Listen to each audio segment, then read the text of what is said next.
oh, shame it's already over. And then back to here, dropped the kids off at nursery. I actually I flew straight home, landed at like 5, picked Freddie up and took him straight to nursery, and one of the dads in the car park must be a mountain bike fan because he was like, oh, let's see the hair then. So I had to take it off and show him the Nutty P.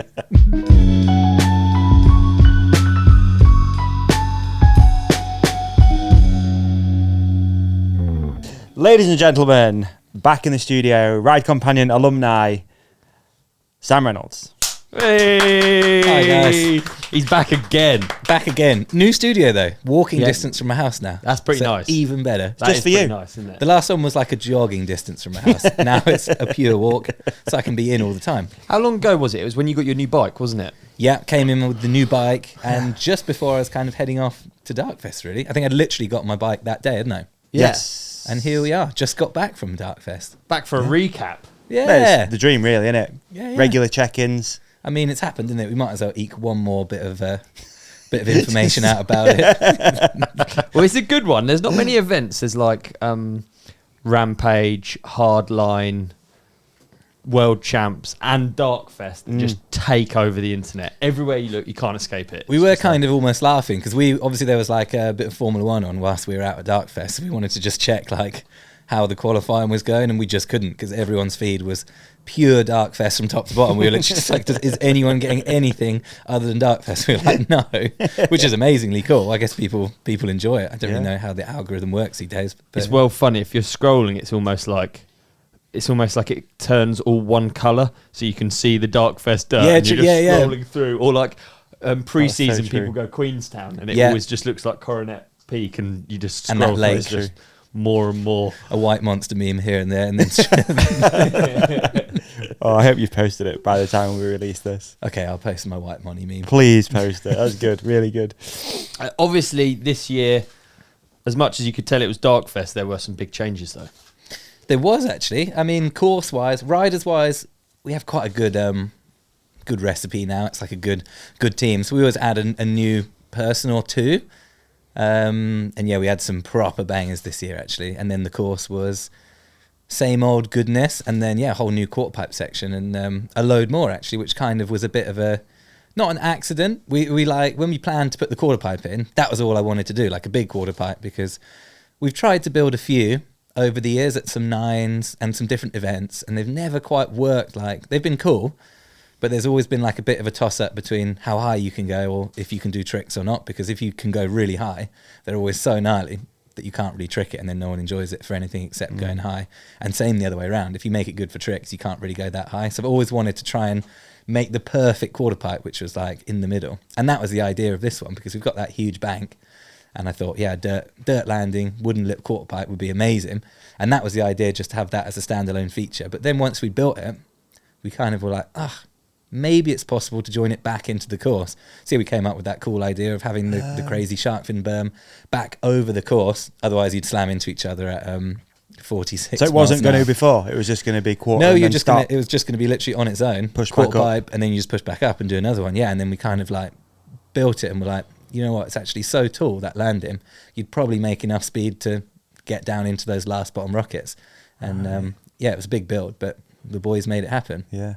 When you rock up each year, is the course always in a similar state? Yeah, or is so it it's worse years? always tarped over. Oh, is it? Like, yeah. before we leave, we would tarp up the whole thing, top to bottom. Or it's not actually tarp, it's like a mesh material, like hemp material actually. So plants do grow on it, but then it's kind of just like a scrape off at the end of the year. And the lips are like, some of them are 6-7 years old now, so they've actually gone so hard that no plants grow on that. So some of the lips we can just whip the tarp off like on the step up, and then it's literally ready to go, which is good because those lips take a day each with like a crew of 2 or 3 people to kind of get them going again. So yeah, the less work we have to do, the more work we can put into making new stuff. How tall is the step up lip? 7.5 meters. So what's that in feet? I'm so rubbish with measurements. I'm so stuck between imperial and metric. Yeah, so we actually do like the 90 is 90 feet, and then I just know that the height says 7.5 meters because Sea-Dog measured it, and he's European, so he does meters. Yeah. 2.5 is 8 foot. I mean, it's big, isn't it? Yeah, it goes from 7.5 up to like 13. Like the landing's 13 foot tall, 13 meters tall. Sorry, and the lip's 7.5 tall. Gosh. Whoa. Is that Massive. sweet spot? Is that about right? That's pretty nice. Would you change it if you could? I mean, you do get used to everything. So Yeah. now it's like, that's kind of the chill jump, isn't it? Like the step up. So I don't know. It just works so well. We could make it bigger, but then, I don't know. It kind of works so nicely. It might as well make something else, you know? When I saw you building it, sorry to interrupt you, Ollie, No, no. I thought you would go in wooden kicker and then off to both sides. That was the original plan, I thought actually. so. Yeah. Because I'm sure you talked about it. Yeah, we and- wanted to make it good for everyone. Yeah. But then I did actually do a poll in the riders group, and I think there's only 3 people that wanted to air right. Oh, okay. And then the other 27 wanted to go left. So we were like, oh, let's save our time and effort. And we actually just didn't want to destroy too many bushes. Like, obviously, the wider the landing would have to be, it'd have to be almost twice as wide. So we don't want to like scar the land any more than we need to. So we just made it to one side, and then that's actually when we saw the decision that we could join it down into the jump. So it's kind of like a double, triple Right. choice. Really cool. Cool feature. Was the aim to have it like a moto one? A little bit, yeah. And I kind of wanted to do some flares as well, Yeah. actually, which was you is did. one of the goals, which I did, yeah, literally the first day we ever rode it, which was, well, it was all the landing was quite soft, so I was like, oh, might as well just try and spin a flare, and then if I crash, at least it's soft, and then I know what to do for next time when the landing's all gone hard for the event. And actually it was probably the best flare I've ever done. There you go. Dude, there's not a bigger test for your new bike than a flare at that speed. At that, It's true. Yeah. That's pretty gnarly to put like a downhill bike through that sort of like Fairly force, isn't it? untested, yeah. Mm. But no, it handled it totally well. Like not one thing broke on the bike actually, and everything was perfect. And I'd say even having the no mech and no gears off the back might have helped spin the flare around, because all the weight's in that gearbox right under your feet, so it doesn't really. It's not at the front or the back of the bike, is it? It's right in the middle, so it can kind of spin a little easier. I mean, I've never done flares that well, so maybe it was just a good day. so you're Maybe the saying bike helped. If there's more weight on the either end, More that to spin, obviously isn't it? Yeah. If it's on the yeah, extremities, but because all the weight's in the middle and you've just got like one rubber belt and one cog at the back, there's actually the rear of the bike is super light, whereas the middle is where the weight's moved to. So maybe that helped it spin around. I don't know. Yeah. Do you keep your setup the same normally? So was this a big change? Just pump the suspension up a little harder, and the tyres as well. I think I run the tyres about 45 psi, something like that, and downhill casing tyres so they don't like fold off the takeoffs. I did have actually a trail tyre on when I first went out there, and I had to change that. When I came back between, I swapped it for a full downhill casing because it just didn't have the same support off the lips. Like for whips and stuff like that, we do a bit of a lean and then like whip it off the takeoff. I just didn't have as much stability, I thought, in the sidewall of the tyre, so I changed it to a full gravity casing, and instantly first run after that I was like, oh, it's better. Like had all the confidence in leaning. So interesting, and man, that you whipping, feel yeah. that. At Holy 45 shit. PSI. Yeah. At Even 45 exactly, PSI, which was surprising insane. to me too. That's why I put it on, because it was lighter, so I thought, oh, that'd be cooler for like whips and maybe for the flares and stuff like that, and 360s, stuff like that, just make the bike more agile. Because like you said, at 45 psi you think the tyre's not going to squidge at all, but it turns out it did, and it made a huge difference. Wow, that's so interesting that you feel that. Yeah, and actually I prefer the heavier tyre for whips anyway, because you get that like centrifugal force of the wheel spinning. With a heavier tyre you can whip it way harder and it wants to come back straight, so you can lean way harder off the side. So actually I like the heavy tyre and a heavy inner tube in there as well. I put in for even more effect. No way. Yeah. Oh, mate, the intricacies are fascinating. That's so cool. It's a funny place. Everyone goes there with the badass. weirdest bikes. Really? Don't make sense anywhere else, but everyone's like talking about, they're like, some guys putting like 26-inch rear ends in there and like super high bottom brackets, steep head tubes, hardest suspension ever. Some guy has no chain ring, just because like, I don't know, extra weight, extra things to break, and he like scoops in the top. Really? Yeah. Yeah. That cornflakes guy, Alessio. Yeah. Who won best whip actually. Did you see his whips? They were bonkers. Weren't they? Insane, dude. So, that's interesting, actually. Has anyone ever turned up? Obviously, you're so sort of confident with this stuff now, I'd say, right? Like, you've been doing it a long time, you know, DarkFest, Big Air, whatever you call it. Does anyone ever turn up with something and you're like, yo, listen to me, man. or lady. Not really. This isn't going to work out. Because anyone that comes is pretty like big air specialist, I'd say. It's not like they've never ever done it before. Yeah. The kind of weirdest, not weirdest one, but like Caden turned up. Caden Ingersoll, he's like a slope guy. He turned up with, I think, 160, 170 bike, and it's pumped up so hard for like, because he's a hardtail rider. And he's there to do flip whips. So he's got a totally different bike to what I've got, which is just for like comfort, big jumps, Yeah. laying out nice whips and big flips. Like my tricks aren't really spinning the bike as much as I possibly can, whereas he is, so it's cool. It's like the new generation. And he came and did the first flip whip we've seen. He did a 360 downside whip, which, I mean, not that I never thought it'd be possible, but it's certainly not what we were thinking when we built the jumps originally and when we rebuilt them. Do you reckon that's the direction you said, like the new generation, didn't you, or evolution of it? Possibly.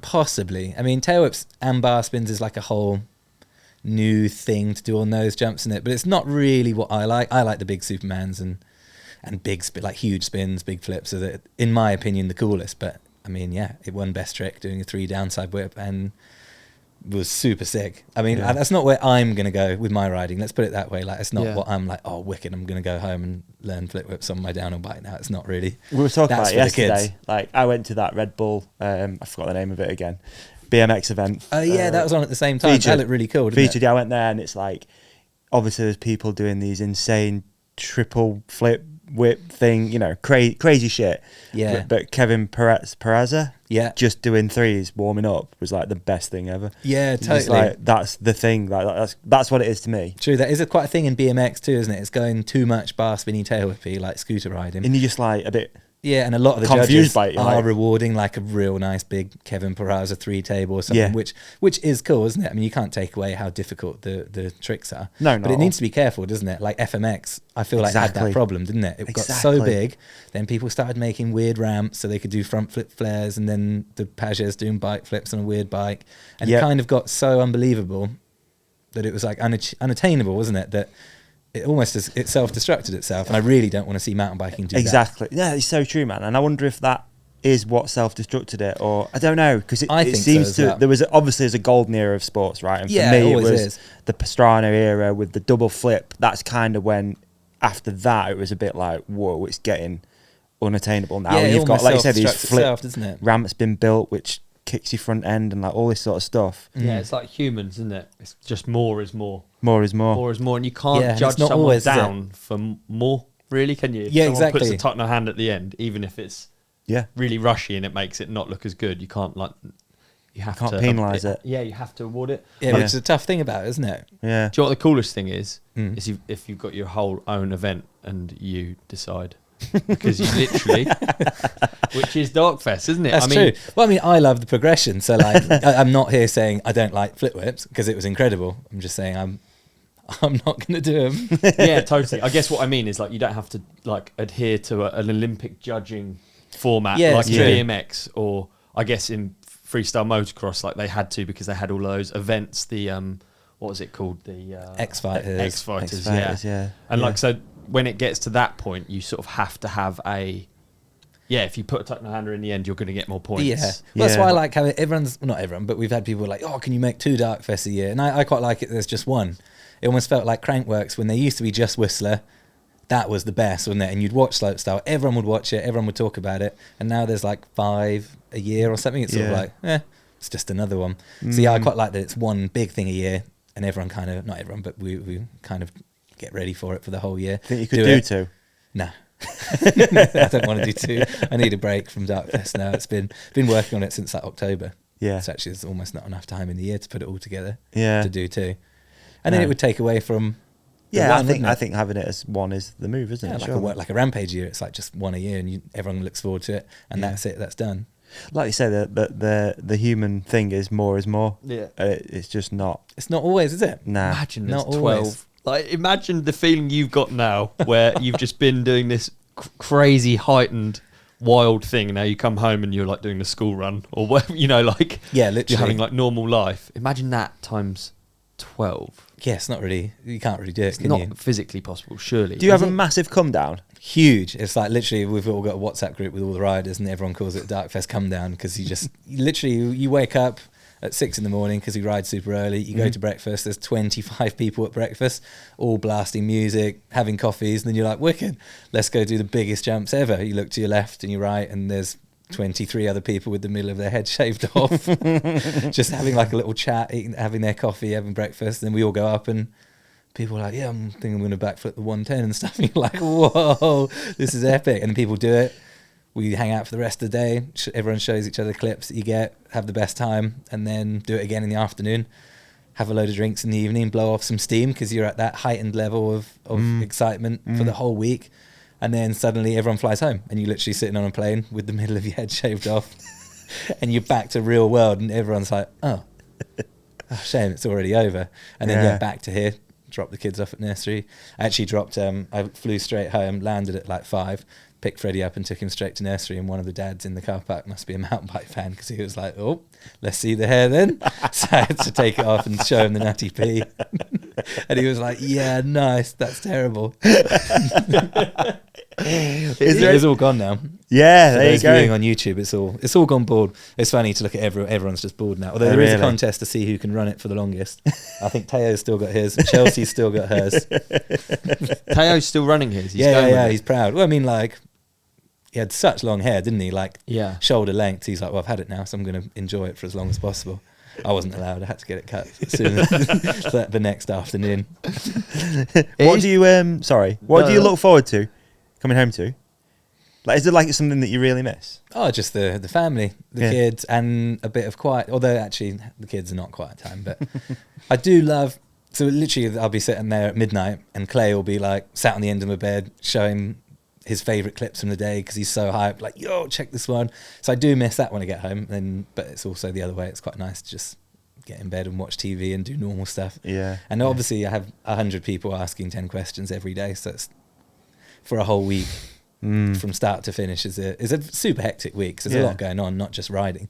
I want to still ride to my best sort of form, but then I want to make sure everything as an event is running perfectly as well. So even as simple stuff as where is the shuttle gone? Because we've got 3 trucks, 3 trailers, and they all need fuel. Someone has to go fill them up with fuel before we go session in the morning. Someone's got to make sure breakfast is there on time because we might have an early session or something like that. Lunch plans, dinner plans. Who is it? A lot to do. I mean, you're the face. You and Matt, I'd say. Don't know. Well, MacDuff. Who is it that's organising like all the? Ryan, myself, Denzel, who's like our local guy out there. Okay. We've got a few shuttle drivers that do the shuttle driving. My dad was there actually helping with the shuttling. Oh, rad. Making sure everyone was there on time in the morning, and even the stuff as simple as a shuttle route. Like you have to make sure one waits for the other, otherwise you get stuck and you can't reverse the trailers. And then no one can get towed to the top because the shuttles are stuck trying to turn around. All things like that. It's just so much to like concentrate on. I think I'm in like 4 or 5 WhatsApp groups during the event that are all going off, like some for lunch plans, some for media plans, some for logistics, one for shuttles, people getting picked up from the airports because everyone flies in and out different days. I mean, if you were just riding, then you'd have enough to think about the whole time. You know what I mean? Like it's all-consuming. I did have a bit of a meltdown when I got home. I was just like slept in the day. Because it was a lot. Yeah. But really cool. It's all done now and I'm hyped with how it went. I think it's the best one yet. Yeah. Fewest injuries too. I mean, it did seem like one of the clips that stood out for me. Well, there's 2 actually that we should talk about. One was... And it's quite good because they're sort of like old school and new school. One was Chop. I loved that clip. Yeah, me too. That was one of my favourite moments of the whole week. Yeah, how cool is that? So Chopper was there. He was actually there for Muck Off. He was doing like the socials for Muck Off. And then I think like literally a week before he was like, oh, sent me a picture of this like downhill bike that he'd got built up. He's like, here we go. I was like, yes. So I knew he was going to come, but I didn't know if he planned to ride or not or just do Muck Off stuff. And he... I think he hit the step up 4 times. That's so cool. One afternoon. So he jumped it straight. I think did like a small case because first goes so scary into that. Like we said, it's 46 miles an hour. So like just that doesn't feel right to go into a jump that fast. So he did a little case. Second time he jumped it fine, did a no-hander. Third jump, huge Superman seat grab, like absolutely massive. And then he sort of sat there like, pretty chuffed. And then he was like, right, I'm going to do another one. We were like, oh, what's next? Pushed back up again. He did a super seat one-hander that was like... as big as it can be. Clicked. And then he just sort of sat down, cracked a beer and refused to elaborate. And then I think he got 1 million views on that clip. I don't know if he's ever got 1 million views before, but yeah, it was our first milli view of the event, which was sick. Oh, it was so cool because you could hear and feel the hype. Obviously, Chop's such a legend within Everyone everyone who's had there. mad respect for Chop, obviously, and no one knew if he was going to ride it. Yeah, Wow. that's well cool. And then the next clip that stood out for me was Caden spinning the 90. Yeah. That was that to me was like, you know, it used to and still is, no doubt, difficult to just make a top to bottom run. Like, It's like so a gnarly. crazy thing. Every run when you're sat at the top, you're like, okay, hope I get this one right. Like, because I think Needle's ridden it 3 years now, and he's probably done 40 laps the whole course, and one of them all of a sudden he just went long over the bars and completely nailed himself. He didn't break anything, but yeah, it was the end of the week for him. So yeah, and he's one of the best riders in the world, isn't he? Bike control wise, and he's ridden it 40 times, literally 10 times that day, and then it just went all wrong. But then there's the kids like Caden, like you said, spinning the 19 literally almost every lap. Like, He's talking to people on the lip. yeah, It's like looking back at them like, ah. It's like something we do at dirt jumps on like tiny step ups. Yeah, and exactly, it's on a 90-foot jump that people were just hyped to tick off. Like even if you think 3-4 years ago, that was just like, yeah, top to bottom was the big thing, and still for quite a lot of us, when we first built it, it was the gnarliest jump in the whole world, wasn't it? The 90. Yeah. So it's still that in the back of my head. Whereas the new kids turn up and they're like, cool, that's the 90. There's a 110, so this is the small line, and they're like flipping, threeing it in trains, like you said, laughing to each other. what do you think that is? Why? I think it's just the next level, isn't it? I think they say standing on the shoulders of giants. So they've seen us riding the 90 for the last 10 years. That's kind of where they're up to now, and they want to push it further. Yeah. They've seen people flip the 90. I think 9 years ago, someone flipped the 90 in the first year, and now they're just like, cool. They've seen that for long enough. Now they want to take it to the next level, which is the progression of action sports, isn't it? Yeah. I mean, it's crazy to me that is a visual thing, though. That is like watching something, and then it's like the monkey see, monkey do thing. Yeah, well, that's the level now. That's the target to get to. And if you want to get to that level and push past it, then that's what you have to do. Yeah. Do you think that there's an element of like, I'm trying to think of other reasons other than just you've seen it done before, so you know it's possible, so then you can try it. I've also seen a lot of crashes on the 90. Not lots, but enough to know that I really don't want to crash it. Yeah. So yeah, I'm not going to be playing around in that. But they're so dialed. Like they're just that good. Do you think there's like something in like bikes or bike parks, or like there's more of these big jump spots? Or Yeah, I think it's just more the norm, isn't it? Bigger jumps and guys getting that much control. So Caden comes, I think, from like a gymnastic background, and he's super fit, super strong, super dedicated, and I guess that's why he's so good. He's definitely a star of the future, whether it's big air or slopestyle. I'm not sure which one he's gonna go for, but probably a bit of both. He's good enough to do both. Yeah. Like you said, where does it come from? Why are they doing it? Why are they pushing it that hard? I don't know. I was just thinking about it. yeah, totally. Well, I mean, think of what did you see when you were growing up? I think I saw Corey Nastasio, Stephen Murray, and they were doing a double flip and a cork 720. So growing up, to me, that was the pinnacle, a cork 7 and a double flip. So that's all I wanted to do. And until I got to there, could do it in comps, and that was kind of like, I don't know, and then took it to whatever the next thing was. So the kids see that. Yeah. They want to do the 90. I guess what Caden was 8 years ago was probably, I don't know, 12, 13 when he first saw it. So he was probably like, wicked, I have to go flip the 90 one And day. where, like you said, where are they practicing this stuff? Is the jumps this big anywhere else? Caden's got a new private slope course, which is pretty insane. Yeah. MacDuff's got the best training compound there is. Yeah. And you could actually see it. He was the king this year. So he was the king. He won the whole thing. Yeah. So I think, riding jumps that big in his garden has definitely helped. Hodgie's backyard is bonkers as well. Sea-Dog and the Russo bros have got pretty big jumps to practice on. So it's becoming a bit of a thing. Yeah. Do you know what? And if you get to ride something that big 3 times a year, 2 times a year, if it's 2 times a year, you're getting 100% more practice. Yeah, exactly. Which is pretty crazy to think, isn't it? If you're doing like 2 weekends on massive jumps, then True. You can really build throughout the year, can't you? Yeah, and just that feeling of being comfortable, I guess, really comes only with the amount of normally you have time. to spend 2 or 3 days sort of getting used to the big jumps. But if you've got them in your garden, you can turn up straight away. And MacDuff's almost got like a 90-foot airbag, and he's got a rocket launcher airbag as well. So he's kind of almost built his whole training compound around DarkFest. Yeah, it's crazy to think. Yeah. Did your boy Cornflakes Future? He rode some stuff on a BMX as well. Oh, yeah, he hit the step up on a BMX. And on a pit bike as well. Yeah, it was sick. He actually the step up looked fine on a BMX, but the running was like, looked like he was going to blow up. Like, he was literally bumping around the whole way down. We were like, whoa, and I had no brakes too. So you could see him like desperately trying to slow down, like standing up as hard as he could, trying to not pump. But yeah, that was wicked. That was one of the coolest moments of the week. Yeah, so just him riding in general with no chain. Yeah, doing the biggest whips. I think he was so scared of the 110 that he was sick at the top, which I heard from the guy at the top with the radio, that he literally popped into the bush for a little throw up, put his helmet on, and he was like, right, I'm doing it, and then did it. Jeez, holy! A few more ticked off the 110 this year, didn't they? They did, yeah. The 110 was going good this year, actually. Yeah, I think probably, maybe 8, 9, 10 people would hit it again. Yeah. Matt want to? Matt Jones hit it. Matt MacDuff hit it. Yeah.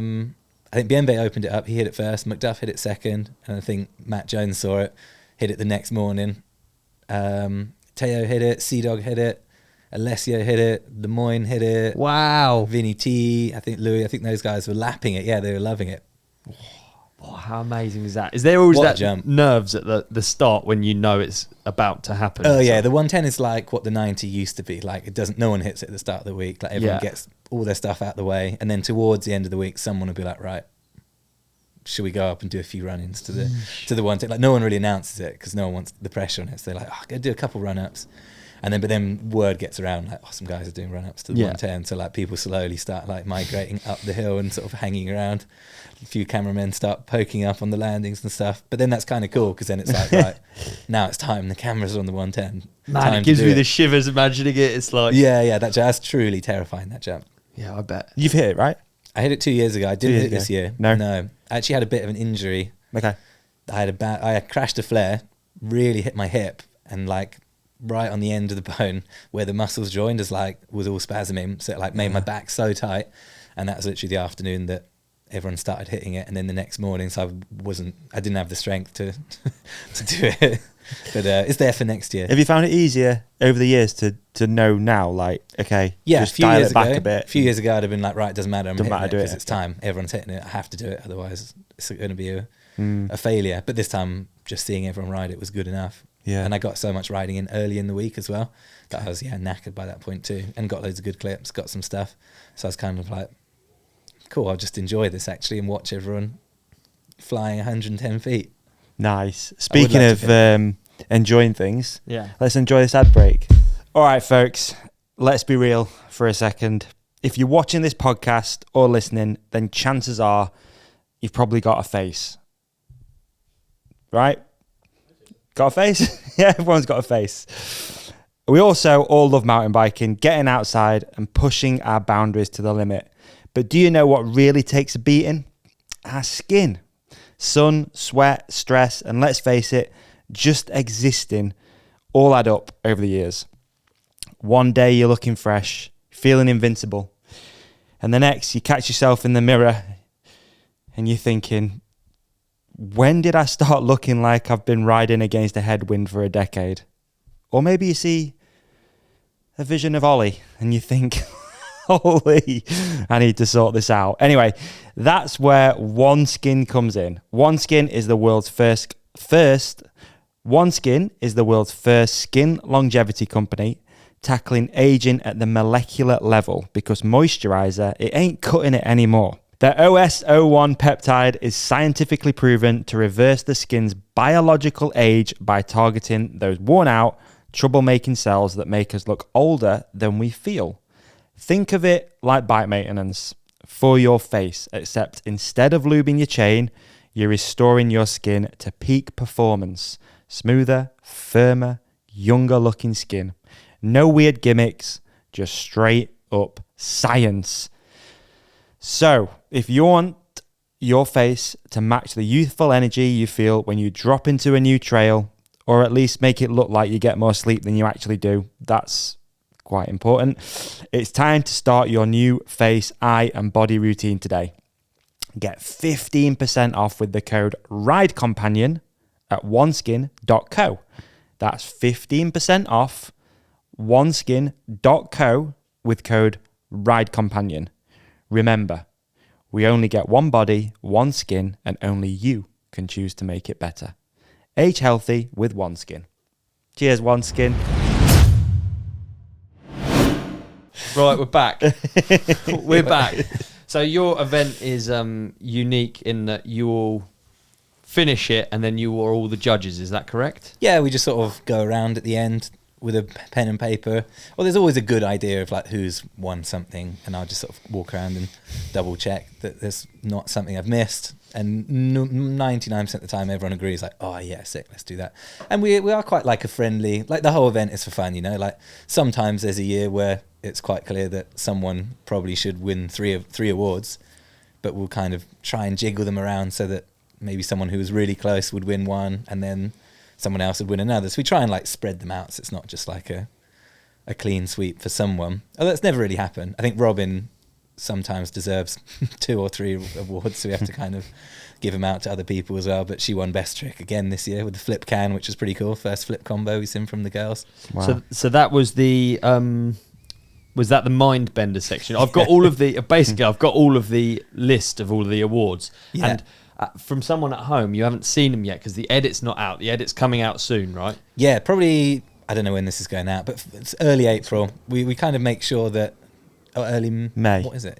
Yeah, early May, probably first week of May. The main highlights will come out with all the bangers, all the awards and stuff like that. But we had 12 awards this year, which is the most we've ever had. 12 grand of prize money, which is really cool. I know it doesn't sound much, but it's pretty hard to just pull out another 12 grand to hand out to all the riders. I'd love to pay everyone that comes, but it's just obviously that's a lot of money, and it's so hard to get money for an event ever, especially at the moment. But yeah, we're pretty stoked to have 6 grand for girls, 6 for boys, and there's some pretty wild prizes in there as well. Should we go through them one by one? Yeah, let's do That it. cool? Why not? And That'd be talk cool. about 'cause why. people don't always get the Like the recognition. context as well. You can give the context of why. Yeah, these it's ones quite are important. exciting to know that all of these are going to be put together in the edit coming up soon as well. Yeah, you'll see. Yeah, Obviously, we'll put a link to that in the show description for if you're watching this and the edit is already out. But keep checking the show description because it'll be Thanks.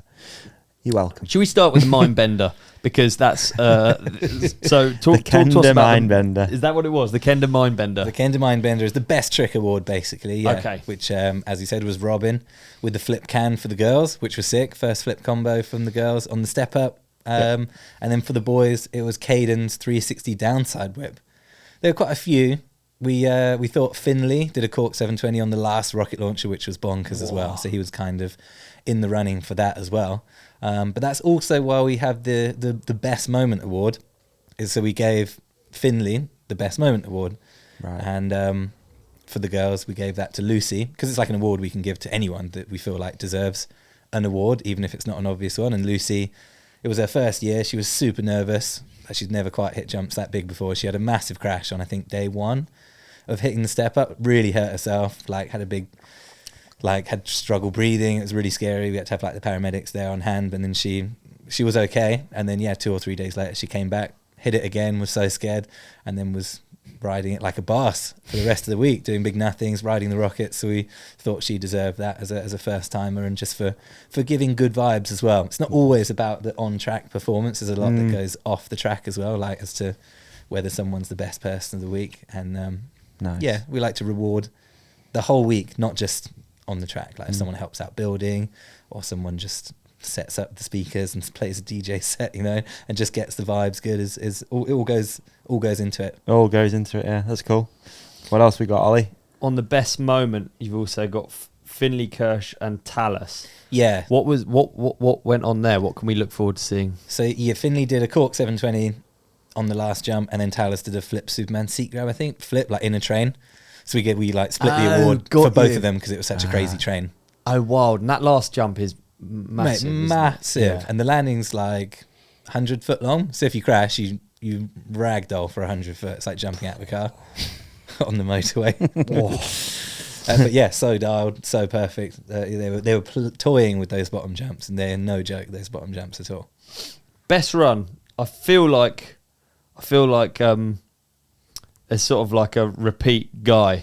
Yeah, well, it's literally for almost 4 BMW that award, isn't it? But let's start with the girls, actually, because we've never had the best run for the girls before. Ah, cool. Because we didn't really want to put the pressure on the girls to try and do tricks down if they didn't Full want top to. to bottom, But we yeah. thought finally they're more than good enough. Let's give them a little bit of incentive to see if they want to put a run together. And Via did a full top to bottom, and I think she did like a no-hander midway down. So she won it for the girls, which was awesome. And then for the boys, yeah, it was Bienve, which was probably the coolest big bike run I've maybe ever seen. It's up there with like a winning Rampage run for me. Flipped the 110, I think flared sort of over the hip, like a flip spin over the hip, front flip no-hander or something up the step up. I think he flipped a drop. He built a special takeoff off the drop so he could flip it for this run. And then big Superman and then a front flip Indian or something on the last jump, which is all like PlayStation game tricks, video isn't game it, stuff. on jumps that should not be Holy. messed with at all. Does it feel like he's been thinking about it for a year? Yeah, but that's cool. Everyone goes to DarkFest with their own missions, and you just know for months before he's been planning that run out. He asked a month before, like, can you build me a little takeoff to the side? So I know that he was thinking about it from months before. And yeah, it's wicked to see him get it. He's on a mission. What a start to scary finish. thing. You can see, because he, like, some guys go there, they want to get wicked photos, they want to get maybe some crazy clips with the POV cameras, and he's just, from the start, he's like, right, first one to open up the 110, you know it's just for that end goal of the best run, which is cool. I guess he comes from contests, eh? So Yeah. it's just like, I he think so, lies that's in bed thinking about that entire run. Yeah. Like, It's terrifying. kind of the ultimate. I mean, our ultimate prize is the king or the queen of the week, but that's kind of, to him, that's the ultimate prize, the best run, which Yeah. I like as well. I think that's sick. Slightly off topic, we'll come back to this, sorry, but how does it work in regards to having filmers there and making sure that you get clips? Does everyone bring a filmer, or are you kind of giving No. someone a heads up of like, hey, I'm going to do X on X jump, can you go over there and film it? And Yeah. people just sort of free roam me? As the event, we just provide the media crew. So we think we've got 4 filmers and 4 photographers, something like that. And Yeah. everyone's friends with them by now. And if there's something special they want to work on, then they just be like, yo, Siegs, I'm going to do this Yeah. on this jump. Like, Can you hang out and there? they'd be like, all right, cool, yeah. And then word will get around, and maybe a few photographers will cruise down. We do have radios from the top of the course to the bottom too. So like, if word gets around, just like if someone's hitting the 110, they'll radio down like, oh, BMB's thinking of hitting the 110 soon. If anyone wants to film, and then like, yeah, a couple cameramen or a couple filmers will pop up. And there's all sorts of guys. Like Elias Russo came this year. He was injured actually, sadly. Right. But he just came and did iPhone clips the whole week for everyone. Oh, sick. And we had Dan Wolfie from Pink Bike doing iPhone clips as well. Yeah. And chops. There's more than likely an iPhone clip, a photo, a banger red clip, or all of the above. Pretty Right. much from everything you do, which Yeah, is yeah, awesome. yeah. Which is the idea of the whole thing. Yeah, of course. Did you do events before this that sort of inspired you to Yeah. do this for yourself? Well, the first ever one was Anti-Days of Thunder, wasn't it? Do you remember that one? I do It indeed. must have been 2010 or 11. But that was the original. I guess it maybe came from like a ski background or something, mightn't it? Because that was like a whole new event of there's no contest, it's just to get media, which was like at the time like, oh, this is quite weird. But it worked so well. It was a week and a half, yeah, wasn't it? It felt like the first fest. I might be talking It out was, of turn, it was but definitely it kind the of first sort of fest, yeah. And then Mackin made the first actual fest. And it kind of, that sort of laid out. Although the Nines have been doing it for a while before with skiing. And then when it first came out with the, what's it called, the Fiat Nines or something, when it first started, I can't remember. Suzuki, was it? Suzuki, yeah, that was even after. I think the first ever one was a Fiat 9 Oh, was Nights. it? Then it was a Suzuki 9 Nights. But yeah, even from then, that was kind of the blueprint of getting media, building the coolest course with amazing backgrounds to try and get the best photos and videos. That was more magazine days, wasn't it? So you'd probably almost, it was like the start of YouTube almost, wasn't it? Yeah, So totally. the I photos remember, were a lot more important in a magazine. I remember quite enjoying the first one I ever got invited to do, because it was like you'd go off the course and do like photo project things, which was very much at the time what we spent all our time doing, didn't we? Yeah, yeah. All we wanted was to get a magazine cover on dirt, wasn't it? Or Yeah. get the double page spread or something like that. Yeah, it's like become such a crazy different thing. Now you've got people all over the course filming all different angles and the whole time. Yeah, some guys are making full YouTube videos. Some guys are there just to get one run, like BMV. Some guys are there to get the coolest clips. Yeah. Everyone's got their own little mission, which is cool. Would you say there's anything you want to add, or is there anything that you sort of like learn each year? Is there any takeaway So that you much. cut? Yeah. So much each year. Well, actually, the biggest takeaway from this year is not trying to like say, oh, it's the best and stuff, but how much it actually means to a lot of people. Like, so many guys at the end and the girls are just like, thanks so much. This is the best week of the whole year. Like, we don't know what we'd do without this. Like, if you ever had any problems making it happen, like, we'll we'll just make it happen, you know, like if you ever can't pay our hotels, we'll happily camp. Like we just want to make it happen every year, which is really cool. And more people than ever realised that this year, which is sick. It's like a little special gathering of not outcasts, but not everyone's welcome everywhere else in the mountain bike world, you know, like people don't fit into Crankworks, some people don't fit into Rampage there, and there at DarkFest, no one is above anyone else. Like even if you go to Rampage or Crankworks, there's a top 3 guys really, isn't there, that still have that bit of respect or a bit of aura, which we have none of that at DarkFest. Everyone is as stupid as everyone else. Like you can walk around with the worst haircut you've ever had, the worst clothes, doing whatever you want, playing with remote control buggies or whatever, and you can feel completely comfortable and completely happy doing that, which is what I've really realised is quite special about it, actually. DarkFest, the ultimate MTB safe space. It is such a safe space. Not on the course. Who'd have The course is thought? not a safe space. But actually, Wolfie was there with Pink Bike, and we all did that crazy night, the first night where everyone shaved off their head, and he was like, I was just watching it, and between all the shots and the brandies and the shouting and the drum and bass and shaving off each other's head, there's something so wholesome about the whole thing. I was like, yeah, you're actually right. Like, and I think the safe space is actually such a good way to put it. Like, there's no cool guys there. Who started the Nutty P thing? Thomas Standout, the filmer. Right. So go on, what's the history of it? Pure Darkness 3, when we went out into like, it was the first time we ever met him, and I think he was like 18. Yeah. Just like an intern almost for a filmer. And Ryan, who lived in South Africa at the time, was like, yeah, I've got this filmer guy for you. See if you guys get on. And we're like straight away. I think me and MacDuff were shaving Mohicans to feel like crazy so we could do the big jumps. And he was just like, yeah, well, I'll just get the Nutty P. And we shaved the middle of his head off. And it was so funny and legendary. And we all had stupid hair, and we were just like, this is brilliant. Like, it was the start of the safe space. And so it's got more and more and more to the point where this year's we had 23 people get Nutty Ps, which is absolutely ridiculous. It's so funny just walking around looking at everyone. It's completely freeing. Like you just, it's just hair. I look so stupid, but so does everyone else, and it doesn't matter one bit. And like I said, no one judges you. Everyone's like, cool. Well, actually, to the point where it's like you're more weird if you don't have a Nutty P, actually. Yeah. And it was actually, we donated 1,000 to charity as well, to a local charity, because normally we have like a best haircut prize, but we were like, whatever, let's just all get it, and then we can just donate this to the local charity, which is from one of the guys that work on the farm. He sets it up. It's like a dance group for his kids and all the underprivileged kids that live in the valley. And we thought, what an amazing cause. I just love that, like I think Aggie said he's had shoulder length hair since he was 18. Really? Yeah, and now he's got a big strip Committed out the middle for the kids. Yeah, the French guys called it an airport de mouche, which is an airport for a fly, because it looks like a runway. So every time a fly landed on someone's airport de mouche, we'd laugh so hard. I like the idea of the first one, like you having a mohawk and being really outdone by the Nutty P. Yeah. Well, we were so humbled. Like, oh damn it, that's so much crazier than the mohawk. And I think Thomas is still leading the championship. He's had 4 Nutty Ps now. I think Hodgie and Adolf have had 3. A couple of guys had 2. I've had 2 now. So yeah, there's a championship. A tally. Yeah. That's so funny, man. So Matt MacDuff got King of DarkFest. Yeah, well deserved. I think he's never won that before, but yeah, he was just such a good dude all week. Like, would be one of the first up, playing the music, making everyone coffees in the morning, and just getting it going, you know. So. And exactly the same with Chelsea. I think she did the first top to bottom out of all the girls, like, out of nowhere. We didn't even know she was at the top, and we just sort of could hear some screaming coming down the course. And she was like, woo!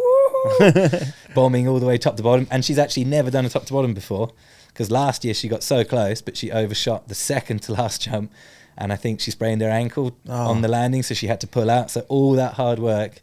So it was amazing to see her come back and stomp it first try top to bottom. And she did her first flip as well on the DarkFest course. I think she only learnt like a few months ago. Wow. So they were far from dialed, and she launched one and got a Nutty P. And she actually even tattooed Big Air into her into her head. Oh, into her head. Yeah. Oh, I saw that. Yeah, that was a real tattoo. Yeah. Yeah, that's a real one. Yeah. There were lots of tattoos. We were also laughing because the tattoo was the most, like, the tattoo area is normally like the craziest place you can go to in the house party, but it's like the quiet place to go to and chill out with your friends and get a tattoo, whilst the rest of the house has got too much for you. Have you got any? No, I don't have any. Have you not got any tattoos? Actually, I got one that says S for P. Well, there you go.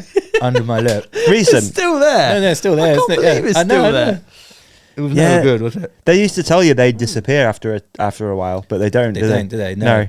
S4P No. was our crew back in the day, if no one knows. That's and actually, insane why that it's still Milford is there. called S4P Bike Park, because Yeah. it stands for sorry for partying. You got that at Masters of Dirt, didn't you? I did, yeah, like when I was 17, 18. You think Masters of Dirt goes into the formula that creates DarkFest?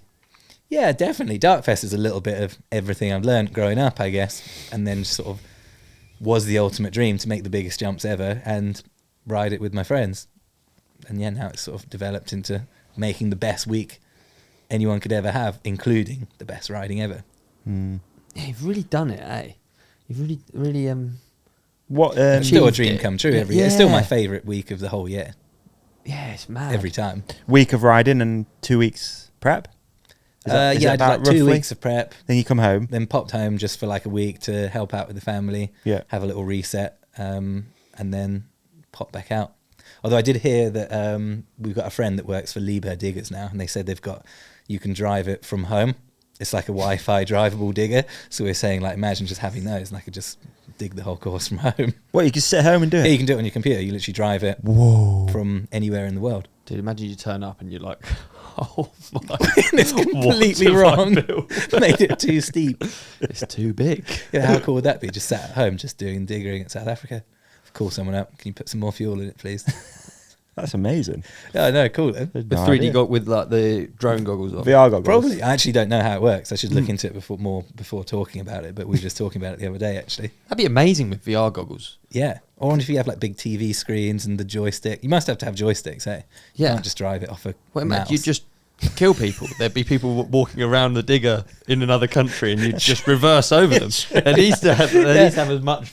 It's hard enough to see people out the back, isn't it, in real life? Yeah, Let alone exactly, yeah. you just at home, not really concentrating. That'd Just be with a awful. There's just joystick. There's like Robot skeletons.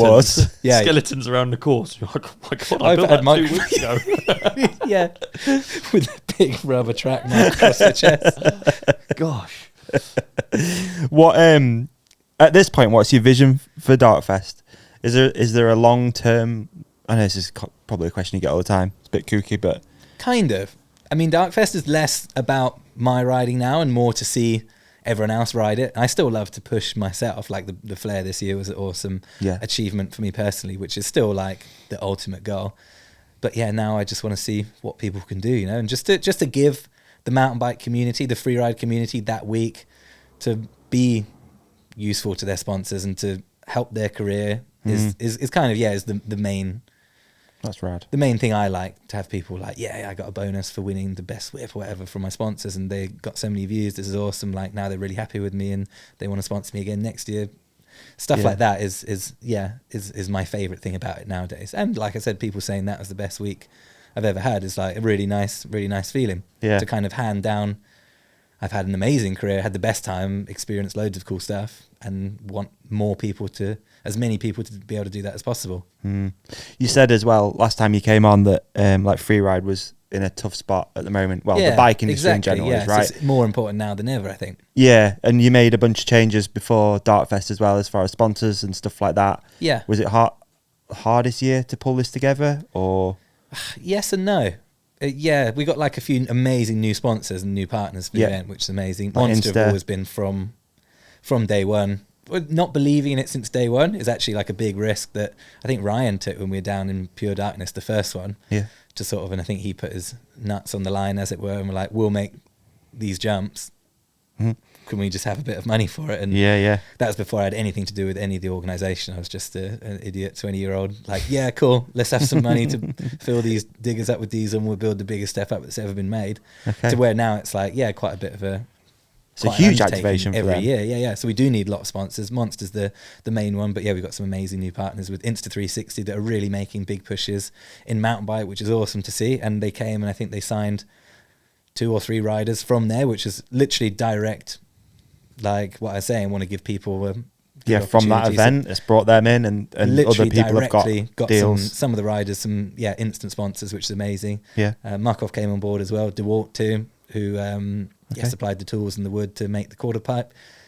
I'm IXS and Spank have been sponsors for a long time and personal sponsors of mine. So yeah, there's everyone who sponsors me, everyone who sponsors the event sponsors me as well at the same time. So it's really cool. It's like an added thing that I can add some value for the sponsors. And yeah, we've got some big plans for next year. Hopefully, if we can pull it all together again. Okay. There's a huge lake there. We want to make a massive jump over the lake. We'll see how that goes. Ryan's wanted to make it for, I think, like since day one. And I've always been like, no, it's too big. It's pointless. It's not going to work. And this year I was like, you know what? Let's try it, Ryan. Let's give it a go. Why the heck not? No way. So yeah, keep an eye out for next year. Lake jump of doom. Lake jump of doom. Do any of the sponsors send people over? I guess MacDuff is an example. Yeah, MacDuff sent Chop over. Insta360 had 3 people there just to help set up cameras and introduce people with how to use their cameras, because a lot of people haven't used them or seen them before. And yeah, people loved it. And yeah, even Chop brought some product and helped clean some people's bikes, which is amazing. I imagine it's kind of an easy win when they turn up. Yeah, they can't believe it. They have the best time. With a lot of these events, like even like Downhill World Cup, you can show it on TV, and then until you actually get there and you see the speed, and I feel like it's like so eye-opening for like sponsors and people maybe from outside. And DarkFest must just be the biggest ramp up of that one of those, yeah. And just the craziness, like I said, people walking around with speedos on in the middle of their head shaved off like all day long. Like I think the ladies from China had never seen anything like it from Insta360. They were just like, wow, what is this place? Where have we come to? But they loved it. It was awesome. They were like on the dance floor till 2 every night. That's well good. Safe space. Exactly, literally safe space. Yeah. You can be whoever you want to be, yeah, and no one is going to judge you. What's been going on with the bike? Before we get into some listener questions and stuff, I know we need to be careful of time. How's bike going? Oh yeah, really need to go actually in a couple of minutes. But yeah, the bike's epic. Was a good test for it. Suspension's amazing. Quite a good test, yeah. Proper test, yeah. Flinging that thing around.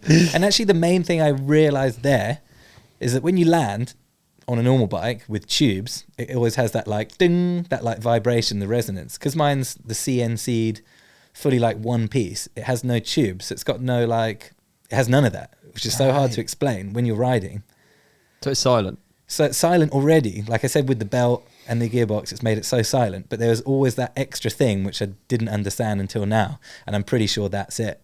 There's no resonance whatsoever on the bike. It's just, it like thuds down like blub, blub, blub. Yeah, which what was it again? Because I didn't think we got it on the thing. Like a bit like this. It's quite good.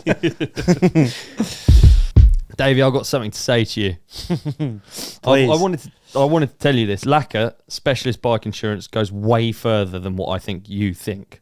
It goes further than what I think, or you think I think. It goes further. It goes beyond what you think it can do, mate. Basically, what I want to say is when shit happens, LAKA's got your back. Really, yeah? Yeah. LAKA have been with us before, dude, and I'm stoked that LAKA are back supporting the pod. Yeah. And ultimately coming at our lovely listeners with a once-in-a-lifetime deal. Yeah, absolutely. We can all agree that bike theft is really, really rubbish, right? It's awful. There's nothing worse than bike theft. Literally nothing. It's the worst thing. It is. It's your escape. It's your thing that you do to have fun and be happy. And someone's taking it away from you. It's like taking your freedom. Look, dude. So the specialist bike insurance goes way further than you think. I'm going to tell you why. We're going to go through the points, right? Let's go through the points. Yeah. So it's comprehensive. Yep. It's cover that's truly comprehensive. It's cover for real life riding. Okay. Like what? Well, like stuff like a bent mech hanger, let's say, for instance, or a damaged shifter. Mm-hmm. Let's say you've ripped your knee pad in a crash. Mm-hmm. Don't worry, that's all covered. Plus, you don't need to pay an excess. Happy days. That's right. LAKA will sort it and get it fixed for you in no time. Okay, so basically what you're saying, dude, is it's top-notch claims experience. It's fast, speedy, and simple, and handled by real-life bikers who are experts in their field. LAKA has been crowned the best bike insurance provider at the Insurance Choice Awards for 7 years running. 7 years? 7 years running. All right, you can check the ratings. Go on Google, 4.9 stars. 4.6 stars on Trustpilot, and over 2,000 5-star reviews on Smart Money People. Man, think how many bikes stolen all of those reviews have taken. So bad. It's a lot, isn't it? It's Yeah. a lot. They've got fair collective powered pricing. It's Please underpinned. explain. Yeah, well, it's underpinned by a model. Basically, there are no fixed premiums. Each month, we add up the claims costs and split them amongst the collective, so you pay a fair share and never over a set limit. It's a different model. It It's an is. interesting model. And It it's is. worth checking out. Okay, you can pause it any time. You can cancel any time. There's no annual contracts. Contracts are in the bin. So LAKA only makes money when they settle claims. So LAKA is on your side when things go wrong. It's basically the opposite of most insurance. Yeah. It's actually working for you, with you. True that. True that. I wish LAKA insured water supplies to homes. So what cover does LAKA provide? There are options here. Yep. We've got the dependable bike insurance. It's the core. Yep. So it's the theft and third-party cycling liability. Nice right? and easy, mate. Core. Yeah. Love it. There's Or- another option. Go on, you do it. No, please. Yeah. I'll do it because Yeah. this is more me. Yeah, it's more you. You're more core. Yeah. All right, this is complete. That's theft, third party, like on core. Like on but you core. also get crash and accidental damage, Mech hanger, knee pads, helmet. helmet on the roof, Yeah. drive off, all that sort of Yeah. stuff. Roadside recovery. Maybe you're a gravel rider. There you go. maybe Yeah. you're a roadie, a gravel rider. Maybe you're racing. Maybe you're racing, or maybe you're even traveling.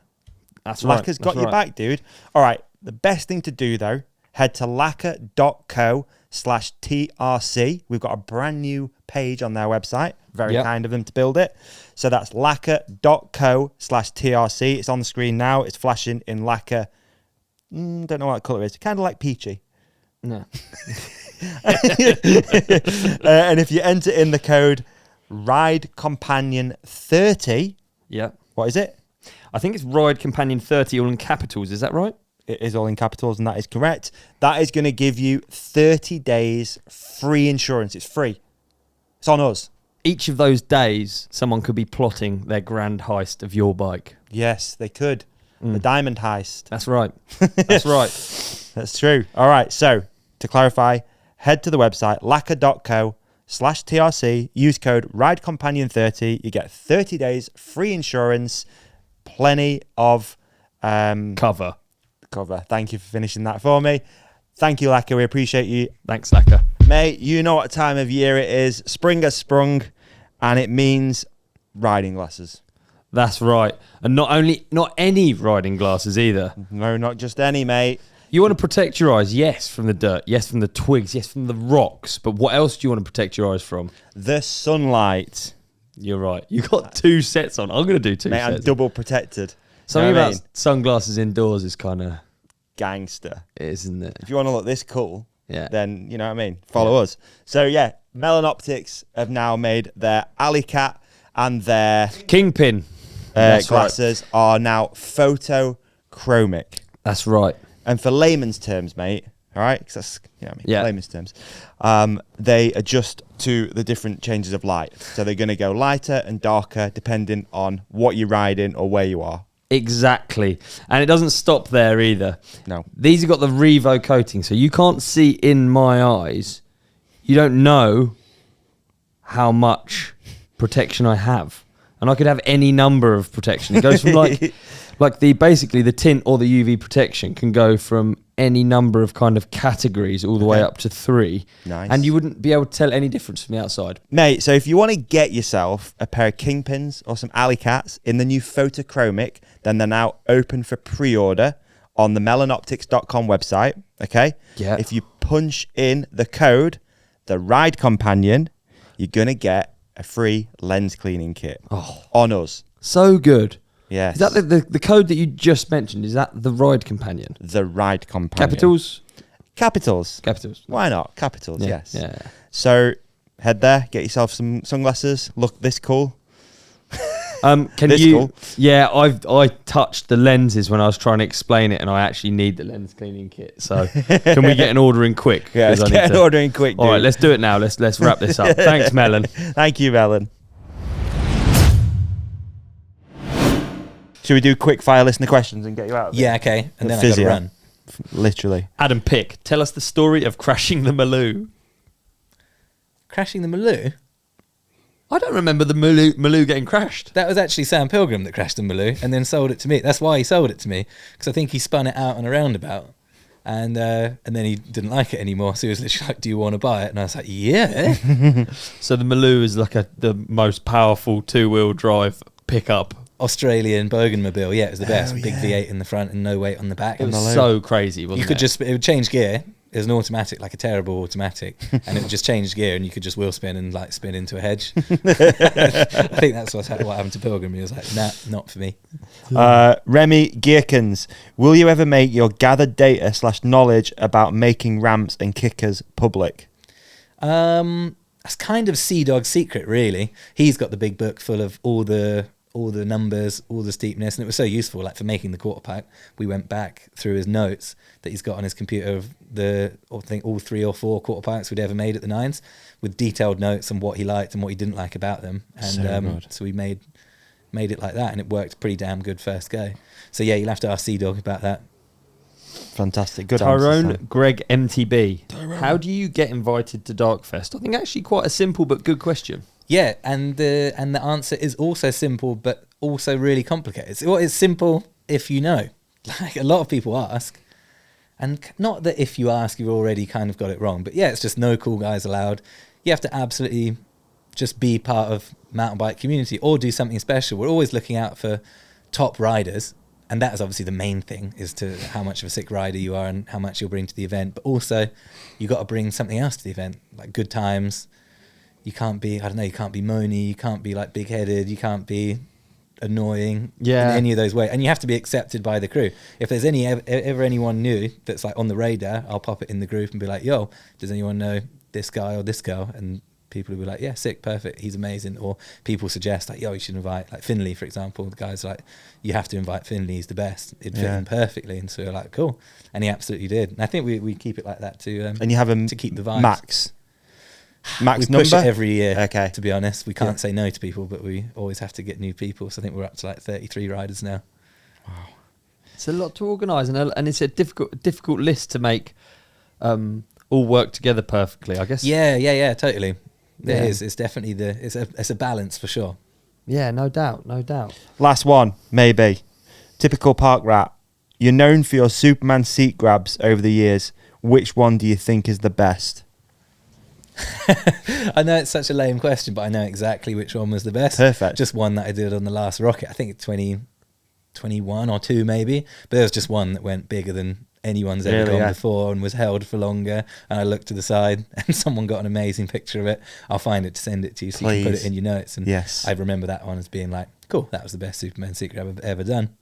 Nice. What cool thing to have a vivid memory of. Yeah, innit? Yeah, I can't remember mine. I'm racking my brain, but I can't remember my best Superman seat grab. Well, I love Superman seat grabs so much because there's a moment up there where your head is like underneath your seat and your feet aren't there. So your head is almost the lowest part of you. And the bike's up in the front, your legs are up at the back, and it's just your nose is like the lowest thing. And yeah, I have some good memories of it just being up there, like, sick, this is cool. It's one of my favourite photos of you. Sick. Weird thing to say, but you've got one of the camera pointing back at you. Oh, yeah. And you're stretched out. Yeah. Some cool ones over the years. Sick. That's a good one. I'll send them to you for the bottom. Thank you. Giant congrats on Thanks, all guys. of it. I did want to talk to you about way more stuff, but yeah, I got to go physio, fix my body from DarkFest. Dude, we're only down the road. You can pop in whenever you want. All right, thanks, guys. Literally. Big up. Thank you. We'll keep everyone posted on the edit coming out. That'll be in the show description. Thanks. And that's it, and that's that, I think, isn't it, Doug? Yeah, thank you. Cheers, guys. Thanks for listening. Sam. Thanks for listening. Sam. Peace and love. Like and subscribe. See you next year. Mate, what an episode. Brilliant. I thought you were really great, Davey. Mate, and I thought you were even better. Thanks, dude. Better than normal. Oh, cheers. Hey, how about we tell our lovely podcast community to hit subscribe here. Yeah. Click on the video on Olly's face. That's right. Click on the video on my face. Yeah. And follow us at The Ride Companion on Instagram. They can like and comment as well. Please do. I'm going to try and get this energy and I'm going to bring it into next week. Let's fast forward to next week's episode. Done.